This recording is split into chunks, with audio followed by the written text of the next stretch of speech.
Hey guys, Ultron Prime here, and welcome back to more Batman Arkham Knight. And right now, we're going to do the lore for the Dark Knight Trilogy.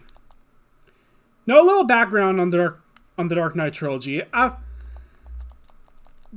This trilogy was directed by filmmaker Christopher Nolan, who is more well known as the director of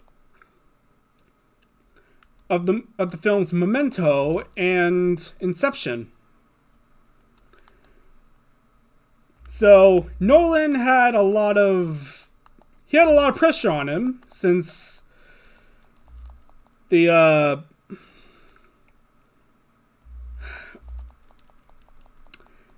last Batman movies made by Joel Schumacher weren't that good. Sorry, they were critically panned for being, like, too campy. So Nolan opted to make a more realistic Batman with the Dark Knight Trilogy.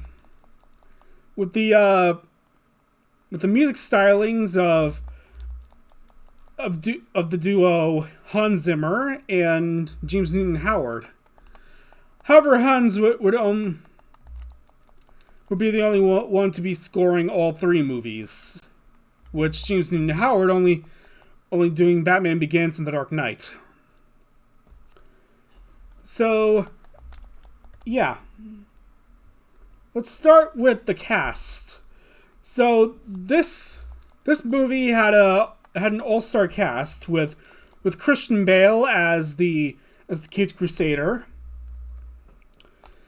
Liam Neeson as Frank Ducard,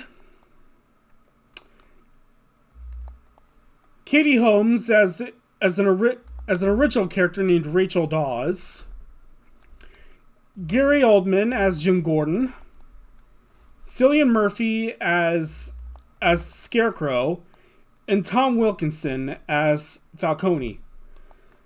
In addition, they're also joined by Morgan Freeman as Lucius Fox, and the legendary actor Michael Caine as Alfred. So now for the story. So this Batman would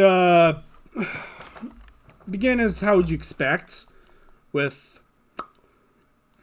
Thomas Martha Wayne being killed by Joe Chill in Crime Alley. It's pretty much the same exact fucking story that's been told for the last 80 years or so. So young Bruce decides to travel to Asia to train under the League of Shadows. Now, yes, I do know that they're actually called the League of Assassins in the comics and most other Batman media, but in the Dark Knight Trilogy, they're called the League of Shadows. And Bruce is met by Frank Ducard, who, as I mentioned before, is played by Liam Neeson from Star Wars: Phantom Menace. And he was able to help Bruce become an effective fighter. When it came for him to make his final test for taking a life, Bruce couldn't bring himself to do it. So the League of Shadows, like, place of worship was set on fire, and Bruce pretty much saved Ducard. And so Bruce returns to Gotham to find his company being under control of some guy. I forgot his name. It's been a while since I've seen the Dark Knight Trilogy, so my memory should be foggy. Who is met by Alfred, And to think of it, we haven't really had a bad Alfred actor, haven't we? I mean, Alan Napier from the '60s show was great. Michael Gough from the Burton and Schumacher films he was amazing. Michael Caine is also amazing. And Jeremy Irons did a great job too. So anyway, back to the story. So Bruce meets with Lucius Fox, the head of R&D for Wayne Enterprises, to get Bruce's gear, which includes multiple batarangs, a grappling hook, a disruptor,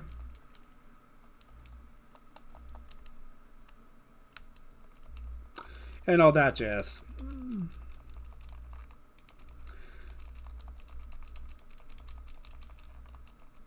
But not only that, they also have the original Batsuit, which is a lot different from the one I'm playing as right now.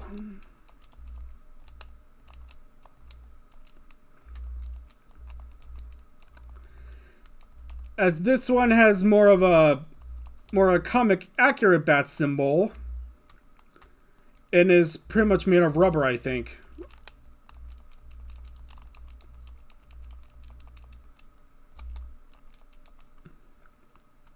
But that's not the only thing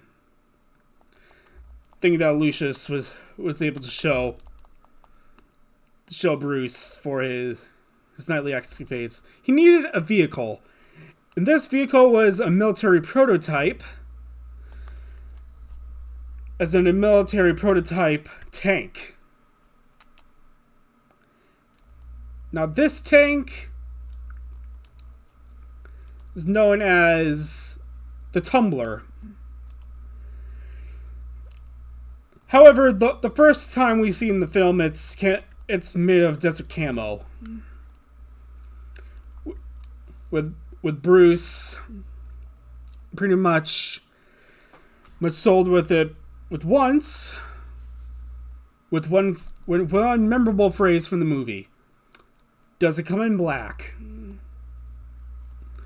Hang on, I'm gonna turn up the sound effects.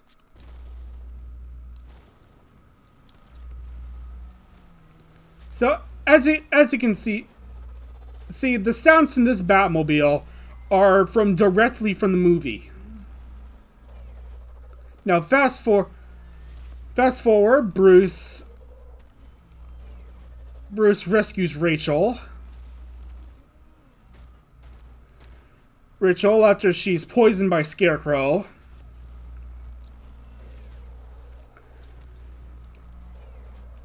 So what Bruce does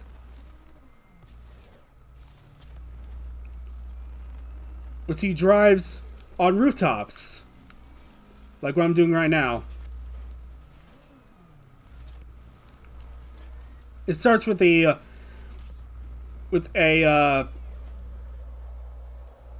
chase throughout Gotham between the GCPD and Batman and the Tumbler. Now, he was able to go back to the Batcave and administer the cure for the toxin. Now, Scarecrow's plan for this movie was to unleash his fear toxin in Gotham's water supply. So, pretty much, it makes a fear-ridden part of the city in the process, much similar to what happens in this game with the Cloudburst tank.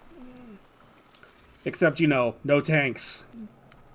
Well, there is one tank with the Tumbler, but with Gordon claiming that he's got to get himself one of these, and really, who could blame him? The Tumbler's pretty sweet.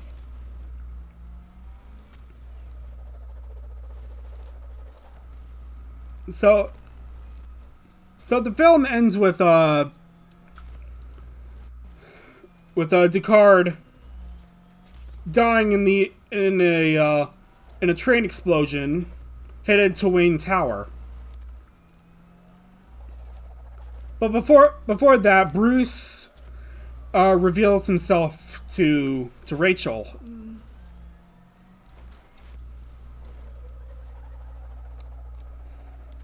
Who instantly knows it was him by re, by restating the words that she, Rachel, says to Bruce. It's not who I am underneath, but it's what I do that defines me.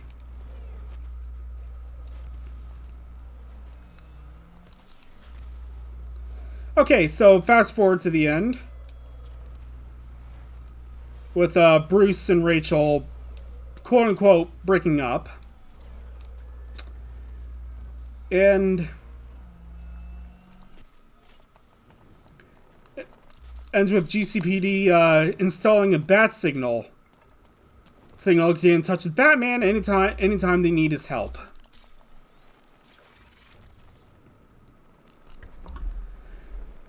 And it ends with Gordon giving Batman a playing card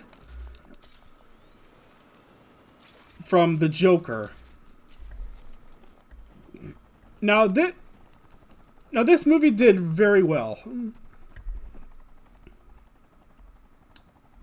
Now on to 2008's The Dark Knight, which is proclaimed as one of, if not the best superhero movies of all time.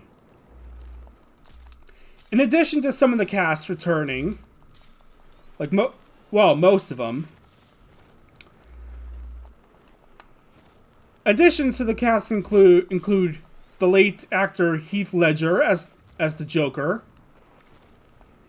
and Aaron Eckhart as Two-Face.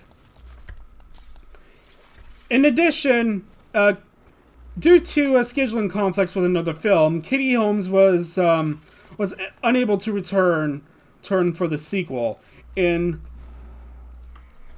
Rachel's actress was changed into Maggie Gyllenhaal, who you might know as the sister of Jake Gyllenhaal from the more recent Spider-Man movies as Mysterio.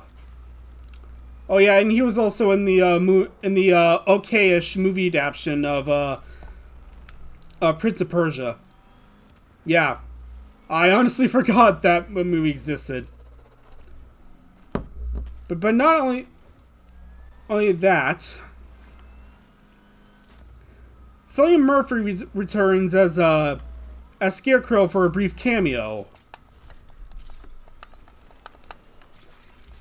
And a new character was created for the film named Ramirez. But let's face it, Ramirez is definitely supposed to be Renee Montoya. Let's be honest. It's Montoya.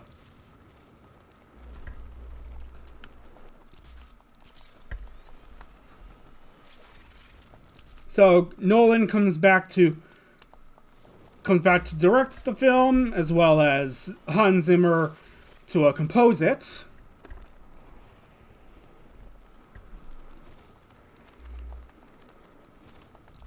And The Dark Knight is set a year after the events of Batman Begins.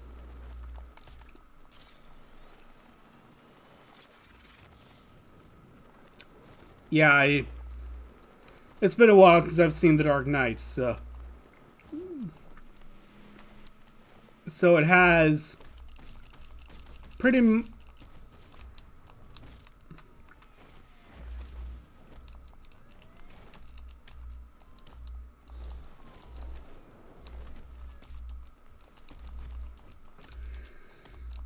so basically Scarecrow's in the first part of the movie.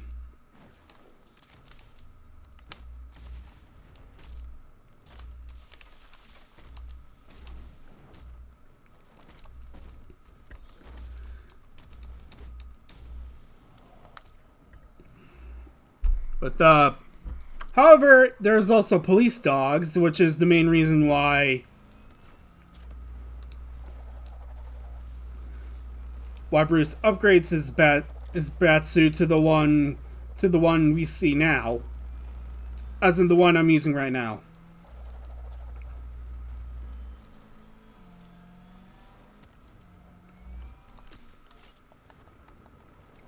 Yeah, there's also this fake Batman with and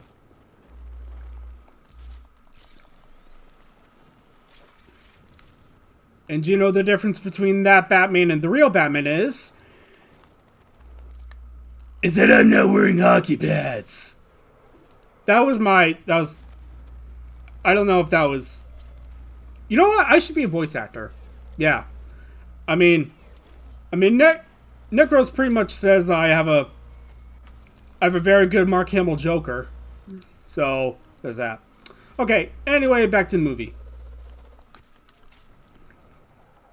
So it's with this batsuit.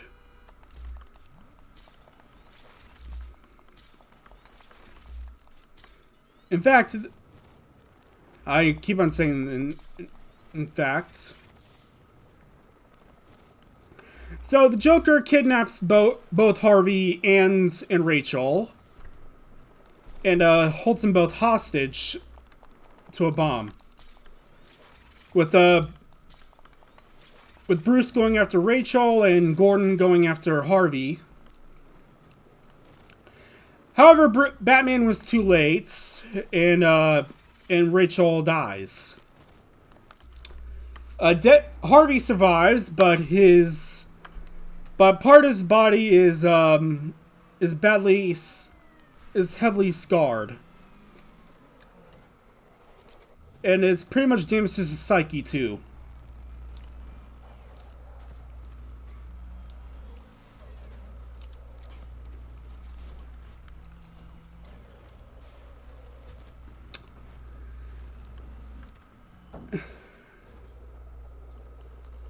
So it's when Harvey learns that Rachel perishes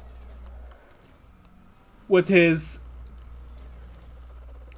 double-headed coin, which is all damaged on one side.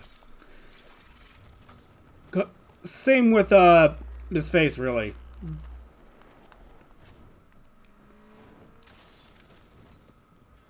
Oh yeah, and the Joker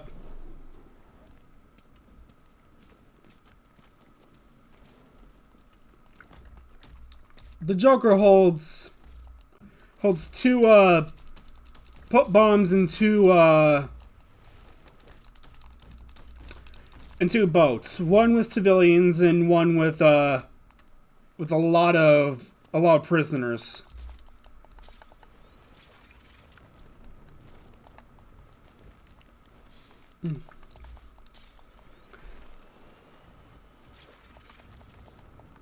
But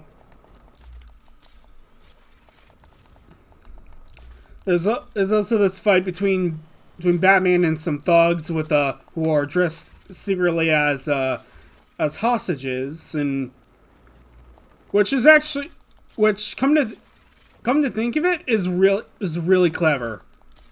I mean, disguising the hostages as the thugs.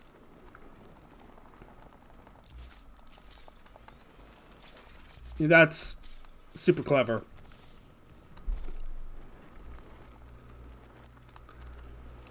And with Harvey dead,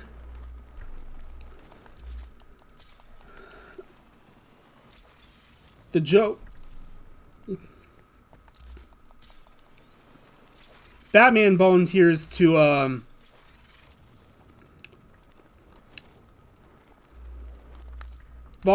to take the fall, even though it was the Joker who did it, not Harvey.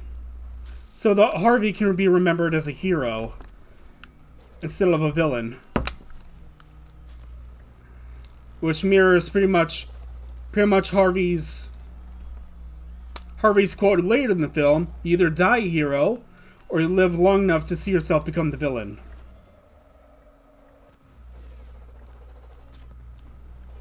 in the film ends with the GCPD chasing down Batman. Their once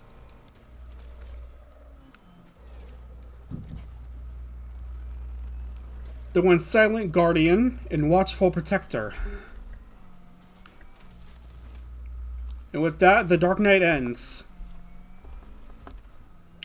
Now onto the Dark Knight Rises, which is the main reason why I'm posting this video up right now on July 20th, because it is the 10th anniversary of the Dark Knight Rises.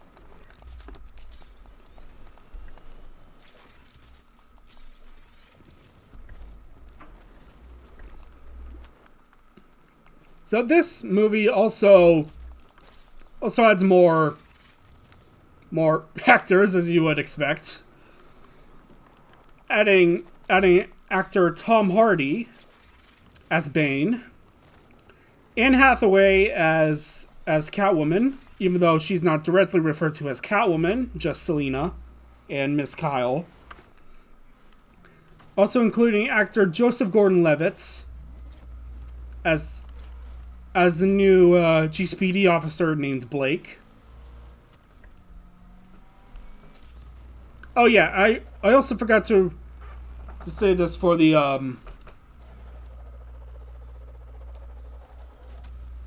other two movies. So in Batman Begins, there's actually a small cameo from Jack Gleeson, who you might know as King Joffrey from Game of Thrones. And in The Dark Knight, a Batman uses a device that is similar to Detective Vision from the Arkham games. However, Lucius was so angry by using this new tech that he handed in his resignation. So that's why. So yeah. So unlike The Dark Knight, which takes place a year after the event of A Batman Begins, The Dark Knight Rises takes place 8 years after The Dark Knight. And Batman has been missing for 8 years, and Bruce has been in like a self-imposed exile in Wayne Manor. And Bruce can only get around with a cane.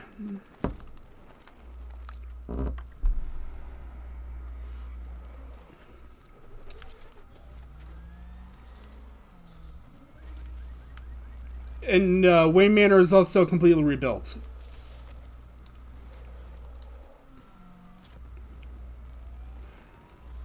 So with Bane in Gotham, which forces Bruce to come out of retirement to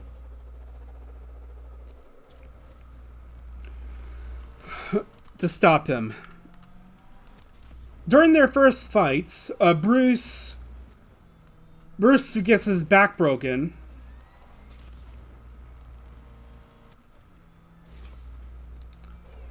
And is banished to the other side of the world, which is referred to as the Pit, which is supposedly where Bane was born.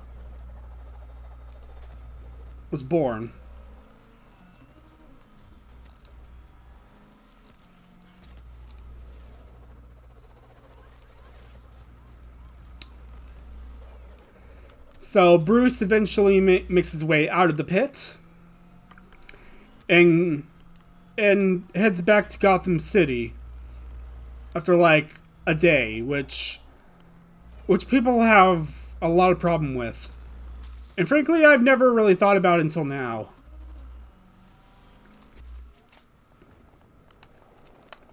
So Bruce teams up with with Gordon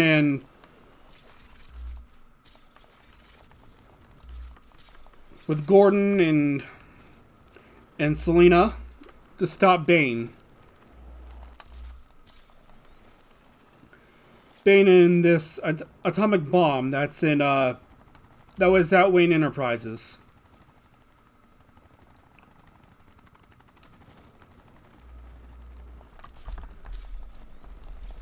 And it ends with Bane getting shot with the bat pods, the bat cycles cannon. It is revealed that that Bane is actually, yeah, I forgot who. I think Bane was Miranda Tate, and people. I'm so confused with the part with whether she's supposed to be Talia or not, which proclaims the worst death ever. So what happens is the bombs start to count down.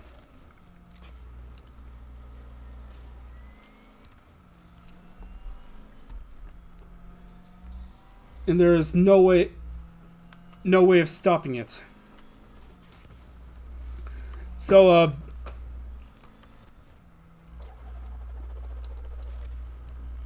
Bruce has to make a final sacrifice play, and even revealing his identity to Jim, stating a hero can be anyone, even a man doing something as simple as and reassuring as putting a coat around a young boy's shoulders to let him know that the world hadn't ended.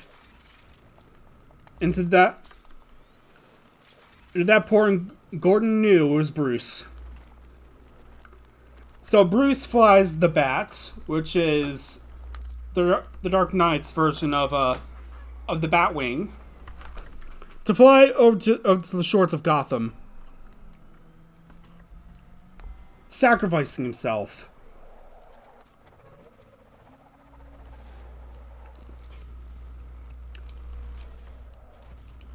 With the statue of Batman being erected as a remembrance towards him.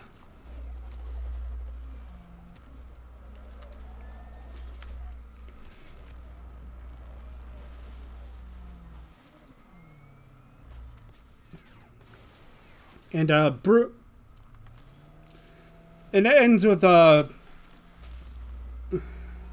Alfred retiring to go to France, and while he's there, he sees Bruce with Selina.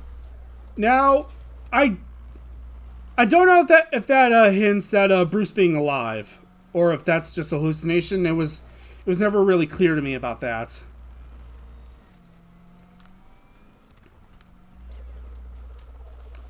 But yeah.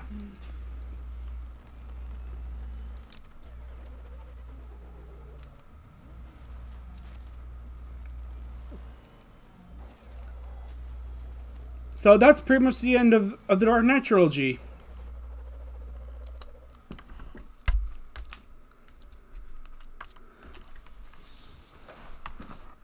Now, there's like a lot of stuff I missed. I'm not gonna lie.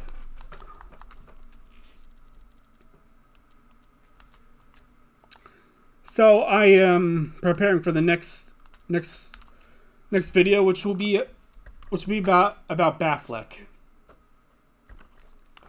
So yeah, that is all for this time. If you enjoyed the video, leave a like, subscribe, and click the notification bell to be notified every time I upload an episode. Ultron Prime out.